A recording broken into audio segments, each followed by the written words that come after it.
Hoje o dia D, o dia de saída. Presidente Yuri Romão oficialmente fora do esporte. É o dia da renúncia a prazo.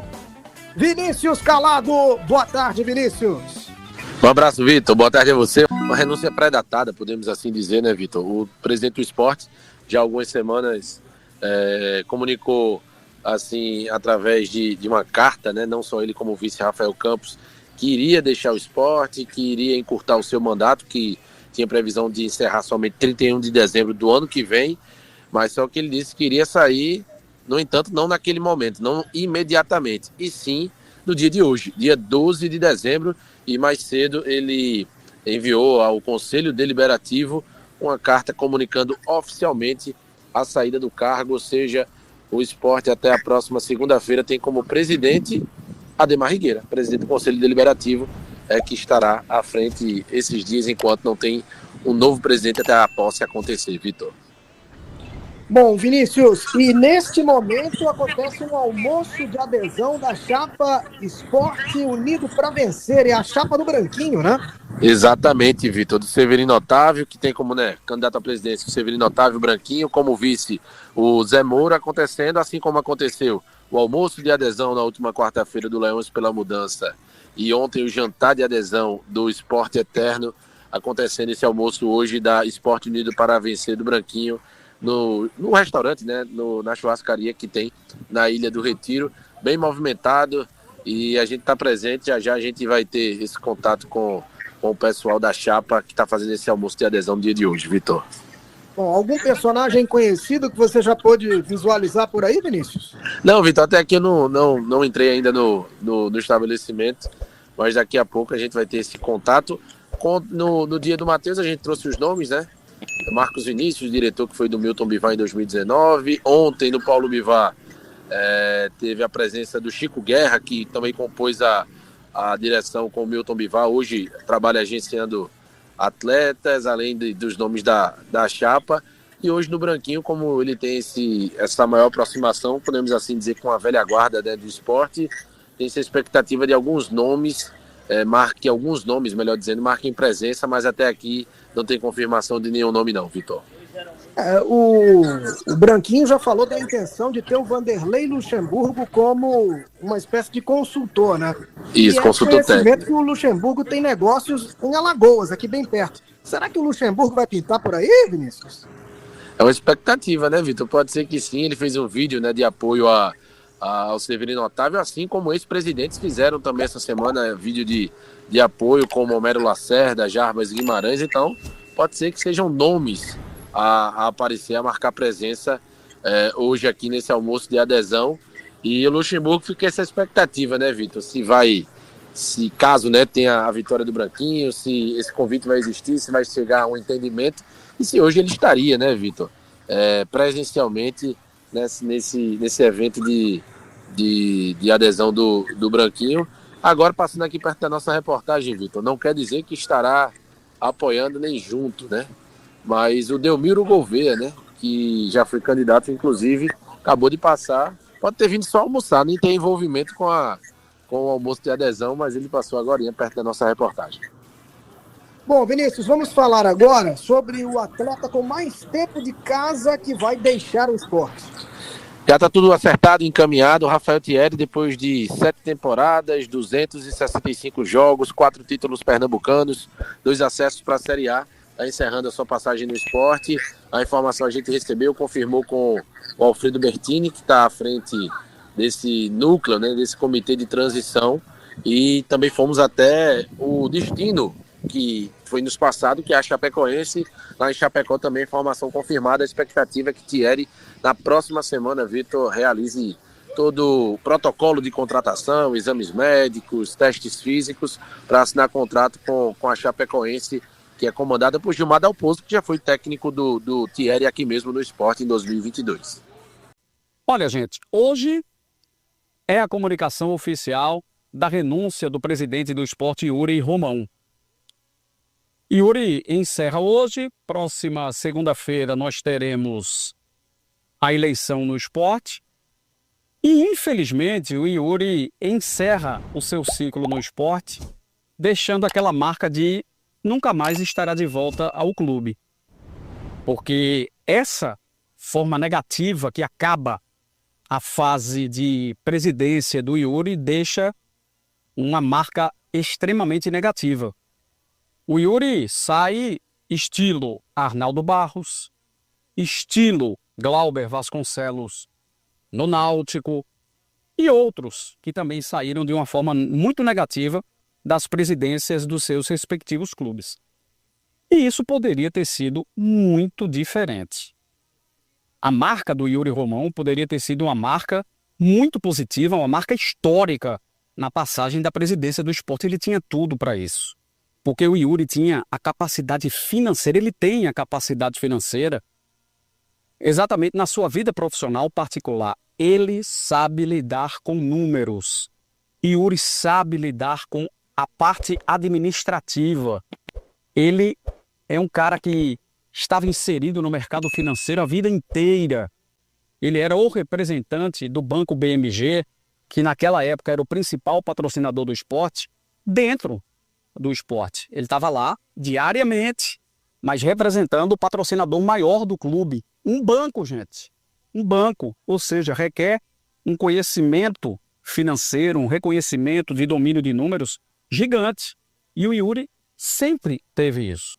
E eis que passa o tempo, ele assume a presidência do esporte e muita gente tinha a total certeza de que na parte administrativa, na parte financeira, o esporte estava entregue em ótimas mãos no momento que ninguém queria o esporte. E quando o Yuri começa a gestão, ele dá mostras de que sim, ele vai corresponder às expectativas. Porque o esporte era um time sem crédito no mercado, o esporte tinha dívida gigante e ele consegue diminuir essa dívida, dar um impacto de diminuição enorme. Precisamos ser justos, né? E eu estou relembrando coisas que foram feitas, que estão lá marcadas. E ele conseguiu fazer isso. E depois vieram conquistas. Depois o esporte começa assim. O esporte é o tricampeão pernambucano de futebol. O esporte bate na trave em um determinado momento da Série B. E depois o esporte consegue o acesso para a Série A. Foi um acesso maravilhoso, um acesso... Não. Mas também, gente, não podemos dizer tanto de romantismo. O negócio é como é que se programa para depois. Deixa eu explicar melhor. O Sport subiu de maneira muito complicada, deixou complicar naquela subida com o Pepa na temporada de 2024. Foi assim que aconteceu, né?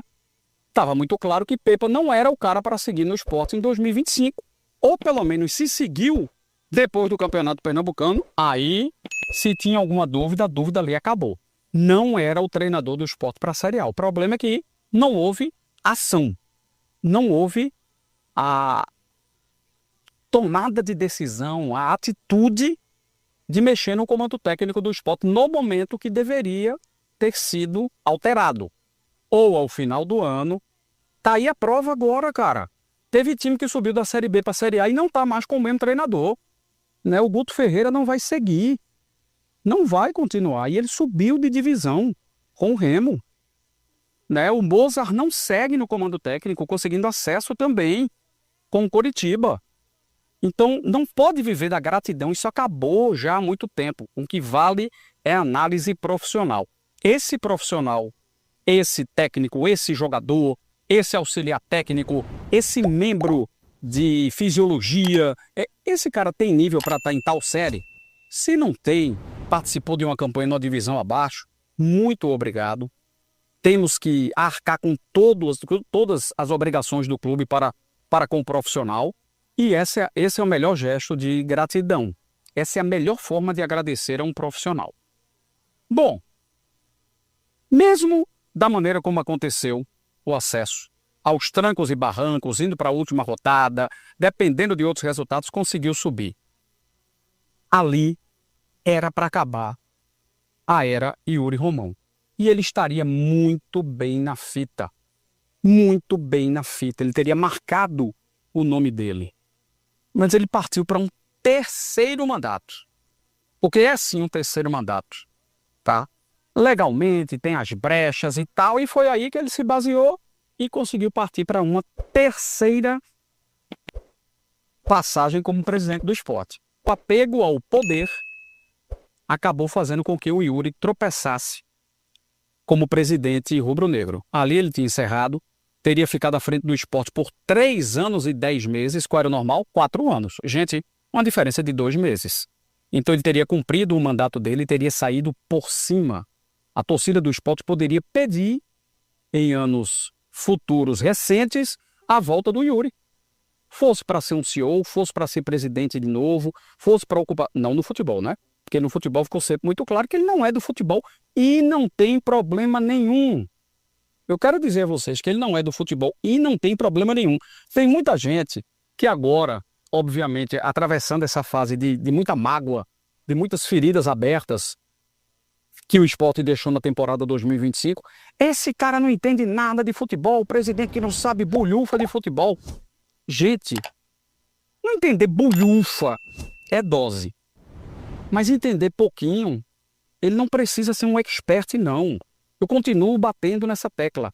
Um presidente de clube de futebol não precisa entender a fundo.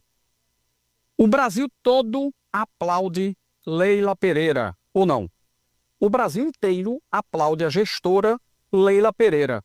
Leila Pereira é conhecedora profunda de futebol, é? Tô falando que é porque é mulher não, tá? Mas ela é profunda conhecedora de futebol? Nem a pau. Claro que não. O que é que Leila entende de tática, de técnica, de rodízio de jogador? O que é que ela entende de programação de mini-meta? Não entende, gente. Ela é uma gestora extraordinária. E qual é a arte de um grande gestor? Delegar poderes. Saber delegar. E ela sabe fazer isso lá no Palmeiras. Tudo bem que errou um pouquinho na dose ao dar poder demais ao Abel. Mas a gente está falando de um clube super, hiper milionário. Mas bom, eu dou como exemplo um que está lá em cima, para dizer que não. E em absoluto, presidente de clube precisa ser super entendedor de futebol, não. Agora, quem ele colocar para tomar conta do departamento de futebol tem que ser o melhor possível dentro da possibilidade financeira do clube. Aí ele tem que dizer, eu tenho tanto para investir nesse diretor ou em 2 diretores executivos, eu tenho isso aqui, ó. Então vá no topo e na escolha mais certeira possível, extremamente criteriosa, com critérios rígidos para quem você vai entregar o coração do clube. Aí é onde o Yuri erra feio. E a gente já falou isso, mas como hoje é o último dia, nós estamos, de uma certa maneira, repetindo a história. Ele erra com Guilherme Falcão, ele erra com essa dupla que aí está, alguns nomes pejorativos até alguns companheiros de imprensa estão usando, eu não chego a esse ponto de chamar de alguns nomes pejorativos, não acho isso legal, mas o que eu posso dizer, sim, de maneira dura, é que eles não têm competência para serem os 2 diretores de futebol do esporte. Aí sim, é claro que eu vou com firmeza aqui e afirmo. Então, quer dizer, ele errou o ano todo, o gestor maior, porque ele delegou errado. Ele não tinha que tomar para ele, porque ele não sabe. Vai perguntar ao presidente do Remo sobre contratação. Vai perguntar ao presidente do Remo sobre quem fica, quem sai. Quem vai ser o treinador? Ele vai dizer, fala com o Marcos Braz, que é o meu diretor de futebol. Ele responde pelo futebol. Isso é a arte de gerir, né? O Yuri centralizou, o Yuri se encantou com a presidência, realmente aquele velho popular de subiu a cabeça. E acabou dando tudo errado para o esporte. O processo eleitoral, né, é um processo diferente, porque ele está muito encurtado, sobretudo por essa demora do presidente Yuri de compreender o cenário, né, que já não sustentava mais a continuidade dele, entender depois que ele não conseguiria, faltava a ele a condição política de conduzir o processo sucessório e, para terminar, ele decidir fazer uma renúncia a prazo, né? Anunciar que iria renunciar, mas a renúncia só se confirma de fato hoje. Quer dizer, hoje é dia 12 e a eleição só acontece dia 15. Então, acho que tudo isso trouxe um prejuízo, um encurtamento do processo eleitoral, dificultou a exposição por parte dos candidatos daquilo que eles pretendem, ou seja, tirou dos candidatos a possibilidade de fazer campanha. E isso é um prejuízo não para os candidatos, mas sobretudo para o sócio do esporte, que conheceu pouco dos candidatos. E aí, que de todos os candidatos, é possível apontar uma vantagem para o candidato Severino Otávio. E por quê? Elementos técnicos colocados aqui. O primeiro deles é que, dentre todos os candidatos, Severino Otávio é aquele que tem o menor grau de desconhecimento. Ele é mais conhecido porque já foi presidente, porque tem uma vida no clube de exposições na mídia de muito tempo e foi o primeiro ator político a ganhar espaço na mídia nesse processo agora que levou para essa eleição suplementar. A gente vai lembrar que o Severino Otávio surgiu indicado por um grupo de dirigentes, depois houve um movimento com uma carta assinada, com um pedido para que ele capitaneasse o projeto, foi noticiado amplamente que ele tentou contato com várias chapas para ser um candidato de consenso, depois ele voltou à mídia aceitando, né, que não foi possível o consenso e que ele então concordava com uma disputa, né, um bate-chapa e que a chapa dele também seria formalizada. Então, enquanto os outros candidatos só vieram se apresentar depois, quando o processo de eleição já estava posto, o Severino Otávio já estava em exposição antes, o nome dele. Ele já estava em evidência. Então, quer dizer, ele foi um presidente do clube e já está em evidência. Então, esses aspectos dão a ele alguma vantagem, porque ele é conhecido pelo eleitorado. A gente vai ter uma eleição num dia de semana. Os candidatos deveriam trabalhar a mobilização do eleitorado, ou seja, é importante que você vá votar, porque o cara está num dia de expediente. Que horário ele vai tirar do dia dele para ir até a Ilha do Retiro votar? E aí, quem é que possivelmente tem mais tempo disponível para ir à Ilha do Retiro votar? Certamente, torcedores que ou já estão aposentados, ou aqueles que têm uma vida profissional mais flexível, e geralmente esse público está na casa dos 40, 50 a mais. E esse público conhece muito mais o Severino Otávio do que os outros candidatos. Então, esses elementos apontam para um favoritismo. É bem verdade, é claro, que se o Severino Otávio já passou como presidente, se ele tem um conhecimento maior, é possível também que ele tenha um nível de rejeição. Pessoas que acompanharam a gestão, acompanham a trajetória dele, que de repente não gostam do perfil dele. Mas aí vem um outro ponto. Quem são os outros candidatos? E aí, no caso do Paulo Bivar, ele tem o sobrenome para ajudá-lo, tem a força, né, da gestão do pai e o fator comoção, né, que o Milton Bivar faleceu recentemente. Isso pode trazer alguma contribuição, mas falta conhecimento sobre ele, propriamente. Apesar de que o Paulo tem tentado aí circular e se apresentar. E no caso do Matheus Souto Maior, ele tem se confiado muito em um movimento de redes sociais, né? É um movimento de oposição que tem uma mobilização já de algum tempo, diferente. Eu faço sempre essa comparação com o Náutico. O Náutico não tinha uma mobilização de oposição. Essa mobilização se dava unicamente dentro do conselho, então não encontrava, né, reverberação fora, e no caso do esporte, não. Né, o Leões pela Mudança encontrava uma reverberação fora, mas acho que tem uma certa limitação. Não sei se vai conseguir romper essa bolha e encontrar espaço entre os outros eleitores. Então, diante de tudo isso aqui, essa análise aqui, eu imagino que há sim uma vantagem para o Severino Otávio. Eu não estou em condições, eu não me sinto em condições de apontar, dentre os três candidatos, quem seria o melhor candidato para gerir o esporte nesse momento. E aqui, penso no seguinte, o Severino Otávio, ele pode ter a experiência de gestão, ele pode ter o apoio de ex-presidentes, mas o momento do futebol de hoje não é o mesmo que ele geriu em outros tempos. Então, eu não sei em que ponto ele está para fazer essa adaptação. Pode ser que faça e faça muito bem, mas me faltam elementos para ter essa convicção. Da mesma maneira que o Paulo Bivar tem uma vida como executivo, mas em outra área. E ele mesmo disse que o modelo dele, a maneira dele de enxergar futebol é diferente do pai, Milton Bivar. Então também me faltam elementos para entender o que seria uma gestão do Paulo Bivar. Da mesma sorte, o Matheus Souto Maior. O que é essa mudança? Que nível de mudança é essa que se propõe a chapa dele? Em que consistiria?